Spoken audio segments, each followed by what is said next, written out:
क्योंकि जैसा अभी तक हमने सुना कि दत्तोपंत जी एक व्यक्ति थे, लेकिन भारत की जो सनातन सांस्कृतिक यात्रा है उस के मूल तत्व को जिन्होंने केवल बौद्धिक धरातल पे नहीं समझा, जिसको जीवन में जिया, ऐसे वो व्यक्ति थे। और कई किसी प्रसंगों के अंदर वो बताया भी करते थे। वो संघ के प्रचारक हैं, हम सब जानते हैं। तो इमरजेंसी का टाइम था और उस समय सभी विभिन्न विचारधारा के संगठन, दल, इन सब के बीच में समन्वय का काम जो कर रहे थे रविंद्र वर्मा, वो भी जब बद्ध हो गए तब वो सारा भार दत्तोपंत जी पर आया। और इसलिए उस समय के भिन्न भिन्न विचारधारा के दलों के नेताओं से मिलना, वार्तालाप करना, इसके बहुत प्रसंग थे। उसमें अशोक मेहता जी के साथ उनका कई बार संपर्क हुआ। तो अशोक मेहता जी का चिंतन, उनके जीवन के अनुभव, वो सब सुनकर एक दिन दत्तोपंत जी ने अशोक मेहता जी को कहा कि मेहता जी, इतने प्रेरणास्पद आपके पास में ये प्रसंग है, आने वाली पीढ़ी को ये मिलना चाहिए, तो आप अपनी ऑटोबायोग्राफी क्यों नहीं लिखते हैं, जिससे आने वाली जो नई पीढ़ी है इसको समझ सकेगी। तो दत्तोपंत जी कहते हैं कि जो अशोक मेहता ने उत्तर दिया वो मेरे लिए आश्चर्यजनक था। तो अशोक मेहता ने पहला प्रश्न किया उत्तर देने के पहले कि दत्तोपंत, तुम आरएसएस के प्रचारक हो ना? तो दत्तोपंत जी ने कहा हाँ, क्यों? बोले इसलिए मुझे थोड़ा आश्चर्य हुआ। और फिर अगला प्रश्न किया, अच्छा एक बात बताओ कि उपनिषद किन्होंने लिखा है?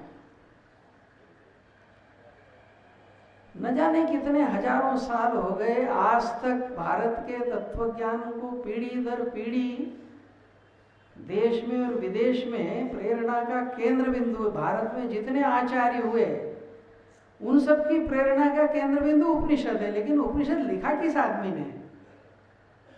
तो बोले भारत की तो परंपरा रही है कि आओ, करो अपना योगदान और चुपचाप चले जाओ। तो दत्तोपंत जी उस विचार के थे, इसलिए, और ऐसे जन्म शताब्दी वगैरह की शायद तो स्वीकृति नहीं देते। लेकिन हम सब लोग भी कर रहे हैं, तो दत्तोपंत जी व्यक्ति इस नाते से नहीं, एक ऐसा व्यक्ति जिसके मन वचन कर्म में कोई भेद नहीं था और जिसके जीवन में एक लेश मात्र भी अपना अहंकार, अपनी प्रसिद्धि, अपनी प्रशंसा, इसका कोई भाव नहीं था। और इसलिए वो व्यक्ति तो जरूर थे, लेकिन वो एक विचार, तत्व, ध्येय के साथ एक रूप थे। और इसलिए उनकी जन्म शताब्दी के निमित्त हम उस तत्व का, उस विचार का, इसी का ही और एक तरह से विचार करेंगे। इस रूप में इस सारी शताब्दी समारोह के कार्यक्रम रचना, इसको और समझना ठीक रहेगा।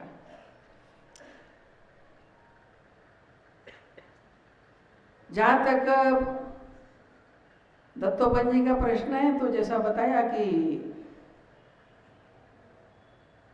लगभग 84 वर्ष का उनका जीवन रहा और 84 वर्ष के जीवन में 60 वर्ष का सार्वजनिक जीवन रहा। यद्यपि सार्वजनिक कार्य तो उसके भी पहले उन्होंने प्रारंभ किया, लेकिन पूर्ण रूप से अपने जीवन की कोई आकांक्षा न रखते हुए, न घर, न परिवार, न कोई व्यवसाय, न किसी प्रकार की कामना, और सामाजिक काम के लिए अपना जीवन दिया। इसकी अवधि 84 साल की जिंदगी में 60 साल की।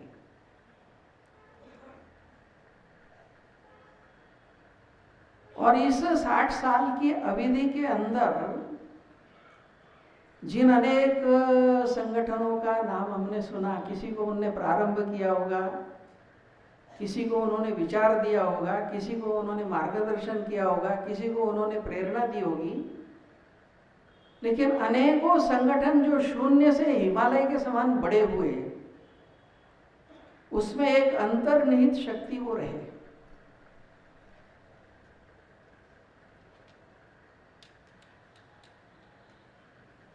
उनके बारे में जब हम विचार करते हैं वो क्या थे, तो जैसा अभी बताया गया कि राम जैसा कौन है, तो राम ही है। तो दत्तोपंत जी एक श्लोक बोला करते थे कि कुछ बातें ऐसी होती है जिसको किसी तुलना से समझाया नहीं जा सकता। तो एक संस्कृत का श्लोक बोलते थे जिसका भाव है कि समुद्र किसके समान है, तो समुद्र के समान है। आकाश किसके समान है, तो आकाश के समान है। राम रावण का युद्ध किसके समान है, तो बोले राम रावण युद्ध के समान है। कोई तुलना नहीं उसकी। तो ऐसे ही दत्तोपंत जी किसके समान है, दत्तोपंत जी के समान। ये बात है ही अपने सामने।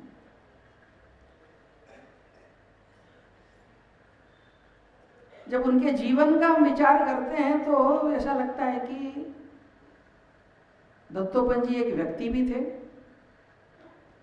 दत्तोपंत जी एक संगठन के सृजनकर्ता भी थे। दत्तोपंत जी एक विचार भी थे और दत्तोपंत जी एक व्यवहार भी थे।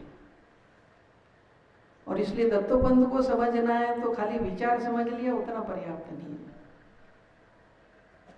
उनका व्यक्ति रूप, उनका संगठक रूप, उनका विचार रूप और उनका व्यवहार रूप,